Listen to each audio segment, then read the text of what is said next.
October 23, 1942. El Alamein, Egypt, 210 miles west of Cairo. The desert wind howls across endless dunes, carrying the scent of diesel and dust. Beneath the orange haze, Italian soldiers of the RE-8 Armored Division lounge beside their M13 tanks, boxy, overheating machines that sputter in the sand.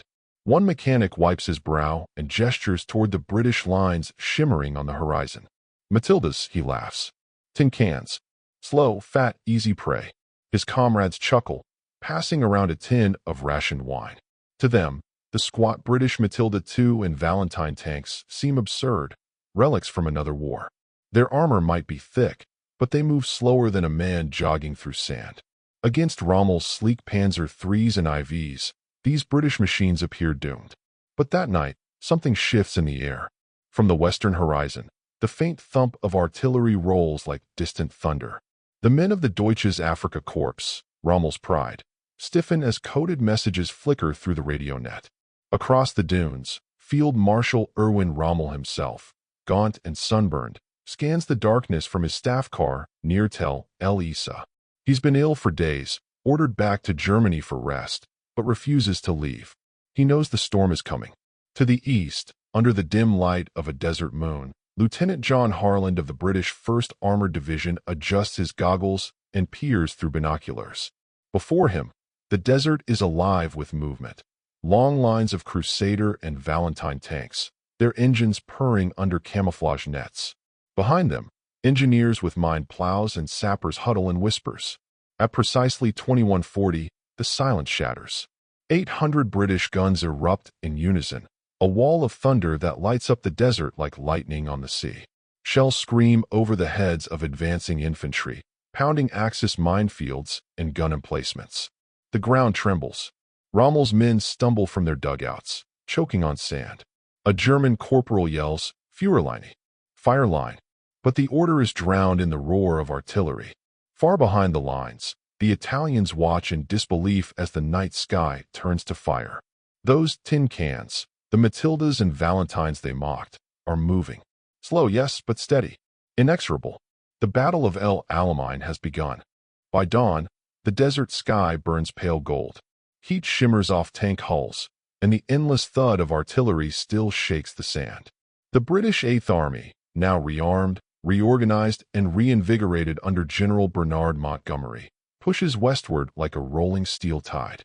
Lieutenant Harland's Valentine tank grinds forward through a haze of smoke. The metal groans with every gear change. The smell of oil and sweat fills the cramped cabin. Through the narrow slit of the periscope, he can see flashes ahead, anti-tank guns firing from dug-in Axis positions. "Driver, steady on," he shouts. The tank lurches as a shell explodes nearby, spraying sand like shrapnel. Harland can hear the gunner mutter, "If we were any slower, they'd paint us red and call us target practice." But Montgomery's plan doesn't depend on speed.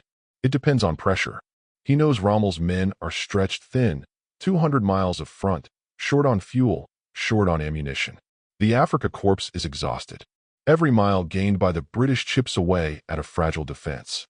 At command posts behind the line, Italian officers radio for air support that never comes. The Luftwaffe has been bled dry, grounded by Allied superiority and lack of fuel. A corporal scribbles on a notepad, "British advance unstoppable. Tanks endless." In reality, the Matildas and Valentines are far from endless. Many break down in the sand. Others fall to the deadly German 88mm guns. But as one burns, another rolls forward. And another. The relentless rhythm of the advance demoralizes Rommel's troops more than the shells themselves. By the third day, the battlefield looks like a sea of wrecks. German half-tracks smoldering beside shattered Crusaders, Italian trucks buried in dunes, and still those tin cans inching forward through the smoke. At El Ruisat Ridge, British engineers clear minefields under constant fire. One sapper, Corporal Bill Sanderson, lies flat as tracer fire cuts overhead. He grins to his comrade. "Rommel's supposed to be the desert fox, yeah? Well, tell him the rabbits brought hammers." Behind them, Montgomery watches from his mobile HQ caravan, pipe clenched between his teeth. Reports come in. Losses heavy, progress slow, morale unbroken. He nods once. The plan is working. Rommel, however, is not on the field. He's in a hospital bed in Germany, recovering from illness, receiving fragmented reports from his deputy, General George Stumm. But on October 24th, Stumm collapses of a heart attack near the front lines. Command passes into chaos. For the first time in the Desert War, the Afrika Korps fights blind. By nightfall, British tanks, those mocked tin cans, crest the ridges overlooking the Axis defenses. In the distance, columns of Italian armor retreat under a rain of shells. The once proud RE division is crumbling. And in that chaos, something changes among the Italian soldiers. They stop laughing. They start praying. October 25th, 1942, the third night of battle. The desert is no longer silent. It hums with the echo of distant guns, the grinding of treads, and the whisper of the wind through burning wrecks. The once flat horizon of El Alamein now flickers with hundreds of small fires, tanks smoldering like dying stars. Among them, remnants of the Italian RE armored division try to regroup. Captain Giovanni Rinaldi crouches behind his M13/40, a relic of an earlier campaign. Its armor is so thin he can hear the bullets pinging off it like rain on a tin roof. He remembers laughing, just days earlier, about British Matildas.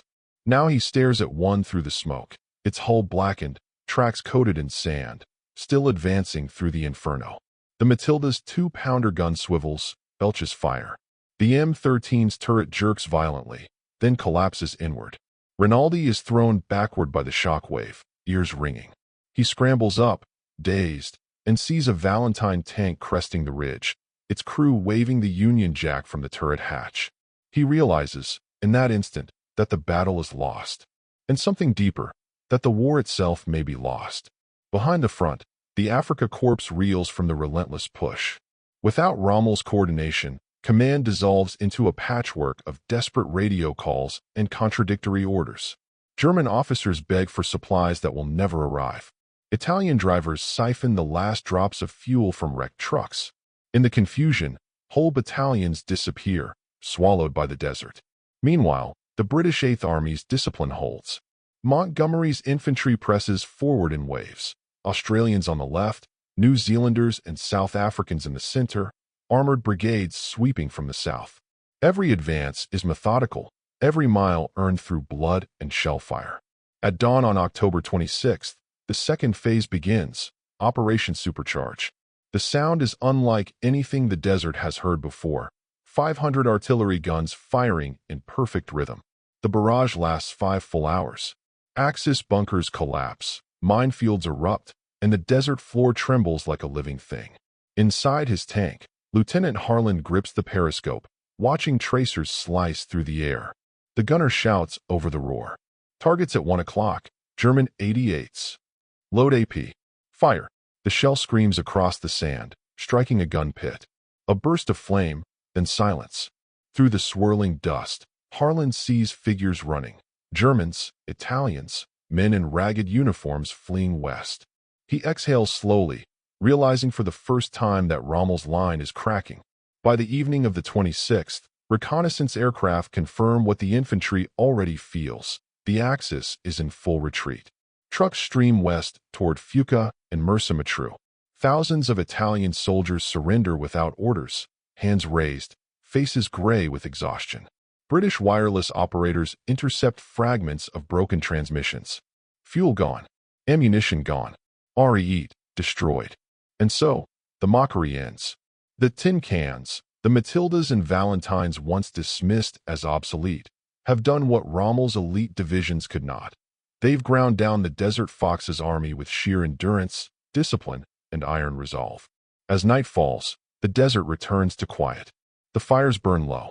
And for the first time in 3 years of war in North Africa, the Allies stand victorious. October 27th to November 4th, 1942. The wind that sweeps across El Alamein now carries no scent of oil or cordite, only ash. British patrols move carefully among the wreckage, the boots of infantrymen crunching on spent shell casings. Everywhere they look, destroyed half-tracks, burnt trucks, shattered panzers half buried in sand. The Afrika Korps, once the pride of Hitler's war machine, lies broken. To the west, Near Mersa Rommel returns to the front. Pale and thin from illness, he steps out of his command car and looks over a map pinned to the hood. His adjutant reads the casualty reports in a low voice. Over 30,000 men lost, 500 tanks destroyed or captured. The RE division, his Italian comrades in arms since 1941, is gone. Rommel closes his eyes for a long moment. He doesn't curse. He doesn't shout. He simply murmurs, "Wir haben nichts mehr." We have nothing left. Across the desert, the British 8th Army rolls west in pursuit. Matilda's and Valentine's lumber across the dunes beside faster Shermans newly arrived from America. Mechanics scramble to repair engines clogged with sand, while infantry ride atop the hulls, waving at passing supply trucks. The morale is electric. After years of retreat, they're finally chasing the enemy. At the front of one armored column, Lieutenant Harlan's Valentine tank clatters over a dune ridge.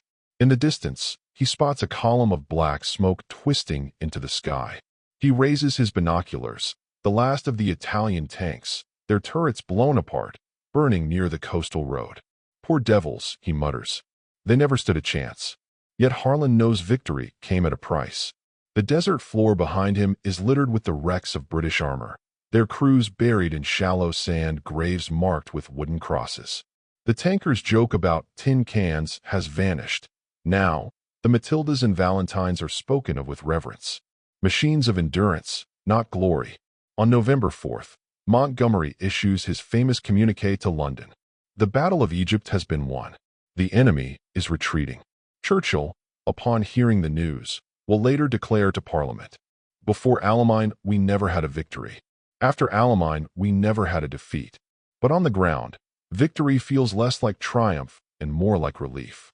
The desert wind keens through empty trenches. Medical units work through the night to rescue survivors from both sides, British and German, South African and Italian, men who, hours ago, tried to kill one another. By dawn, the rising sun reveals a landscape forever changed. The long war in North Africa is turning, and Rommel knows it. Within weeks, he'll be fleeing across Libya, then Tunisia, chased by an allied army that will not stop until it reaches Europe. And those tin cans, battered, sand-scoured, and battle-hardened, will roll on, their tracks marking the road to victory. The laughter that once echoed across the dunes is gone. In its place, the rumble of engines and the quiet certainty of an empire striking back.